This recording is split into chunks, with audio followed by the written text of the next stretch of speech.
Where could he be? Oh, he isn't really. I'm back. Ah! Kyle, you're back. Yeah, it was the craziest thing. I hid myself on a plane to Antarctica. Oh boy, she's at it again, speaking on stuff she has no idea what she's talking about. Now, I've talked about Pokimane in the past. It was her halftime show take where I playfully demonized the act of racial discrimination against my milky-skinned brethren. My only regret is that at the time, I didn't know she also used the N-word on stream. I could have made her look like a even bigger hypocrite back then. Imagine preaching in the name of Black America while being known to stand racial slurs. But why are we talking about this annoying, washed-up French chick? Well, what do you think, silly goose? She said something stupid again. Do you think someday we'll have a revolution like that in America? Right? It's getting there, right? We already have one. Another one. What's going on? The wealth disparity is getting bad. The wage gap, I hate that shit. No, wealth disparity. Wealth disparity. Wage gap is like between men and women. Men and women, we love each other. Thanks. And we hate the rich. Anyways. Too much. Aren't you the rich? No! Like the ultra rich, the ultra giga rich, the You have to unnecessarily clarify. They're gonna clip that and it's gonna make you look bad. Oh, You the gotta ultra say, giga you rich. gotta say the billionaires. The billionaires. you are rich. The Bezos. You can't be saying that. I'm rich in friendship. Yes. Yeah, that's right. First it was race, now it's about financial class. A story as old as time, but one that we, the human race, simply cannot stop telling. It should go without saying, but baby mama fell off the moment she started issuing false copyright strikes against critics in an endeavor to salvage her decaying ego. This obviously and understandably enraged the internet, causing her to incur massive backlash. In time, she learned her lesson and stopped doing it, but there is a difference between learning a lesson and becoming a better person. And I think Pokimane continually reflects this every now and then with shit like this. When people are like, oh my god, $28 for cookies? It's 4 bags. That's $7 a bag. I know math is hard when you're an idiot, but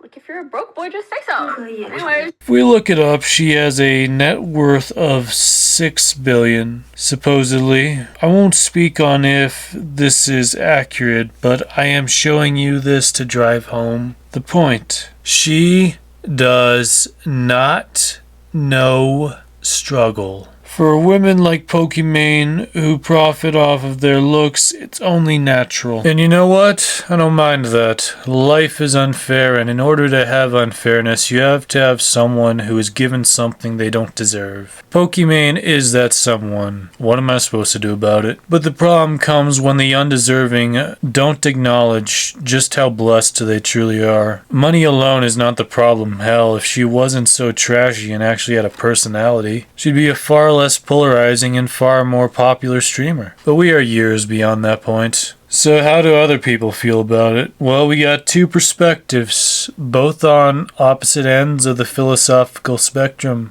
and both delivered by deeply controversial men. Now you know you fucked when the cucked has a point. Aren't you the rich?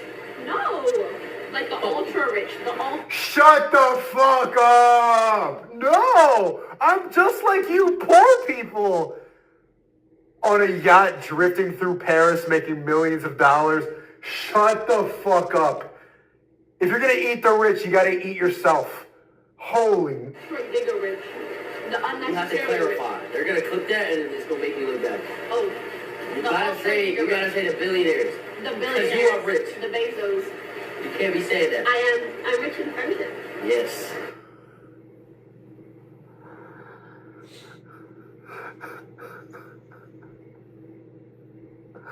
It's like, they're so rich they lost perspective of how much money they actually have and what normal people have. Back when he was beefing with Critical, I wanted to see this dude's downfall so badly.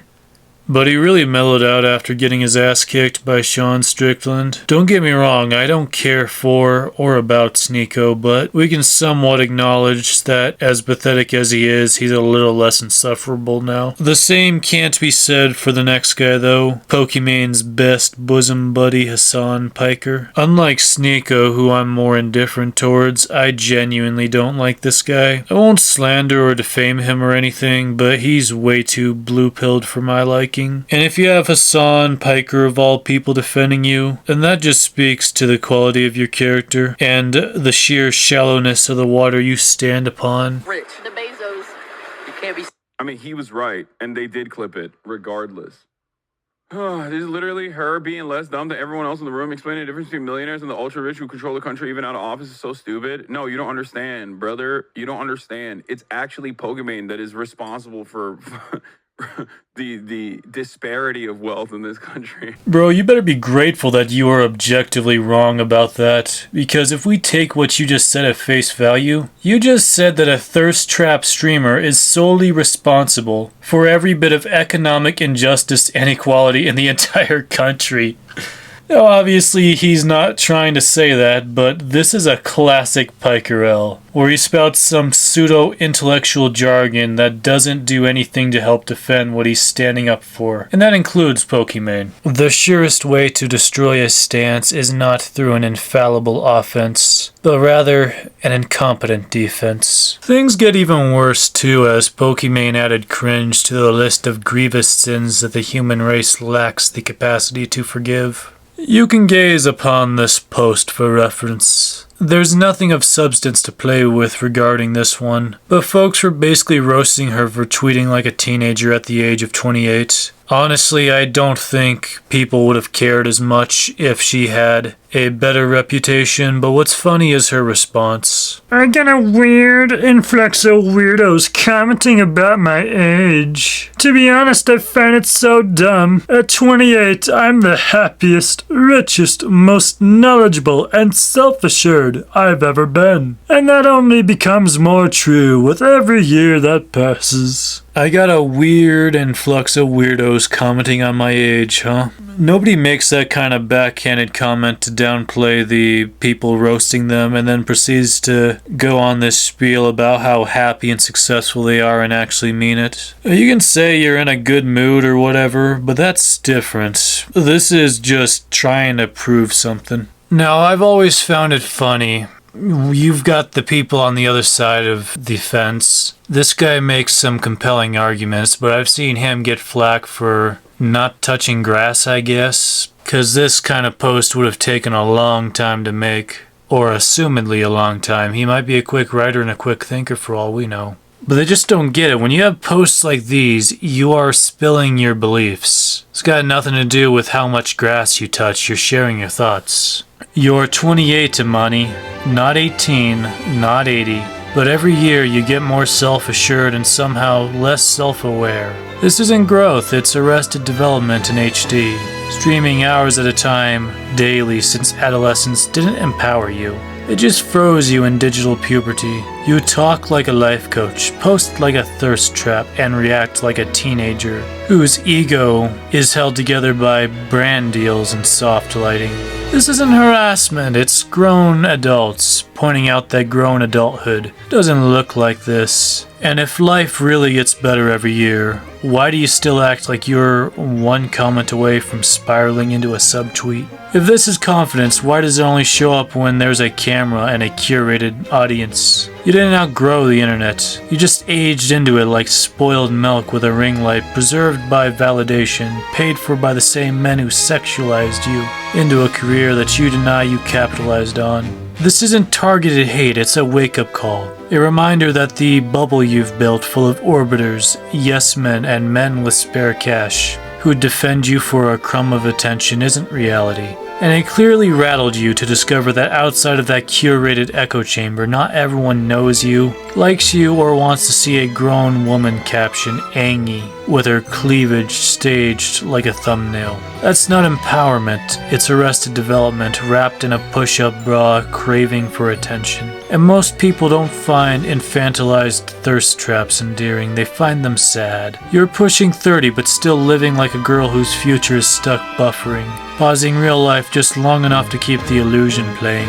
So here's the thing, it's not black and white and it's not some simple weird influx of weirdos commenting on my age that you've convinced yourself of. It's not just the internet being mean to you. The reality is the average adult, the one who isn't lost in your bubble, doesn't want to see a grown woman sexualizing herself for attention, no matter how much she tries to wrap it up in the guise of being knowledgeable and self-assured. The truth is, you've made your career off sexualization, and yet you'll never fully admit to it because you've convinced yourself you're more than that. But the longer you keep pretending, the more you'll realize that it's not the world that's the problem. It's you still acting like you've got something to prove at 28, when honestly, you're just holding on to a version of yourself that doesn't even exist anymore. Grow up. And here's the real irony. Your entire career is built on appeasing random shitty people. But the shitty people you're worried about, the ones criticizing you for your age or your looks, are just as shitty as the ones who sexualize you and throw their money at you. You've spent years building a career that thrives on attention, both from people who want to elevate you and from people who reduce you to nothing more than a commodity. The truth is, you've let both sides feed your ego, but you'll never admit it because they're the same people who keep you in business. So maybe it's time to realize growing older won't make you miserable. It's selling out to the same people you pretend not to care about. That's the real trap. A self-inflicted cage that's stunted your maturity far worse than any comment or harassment.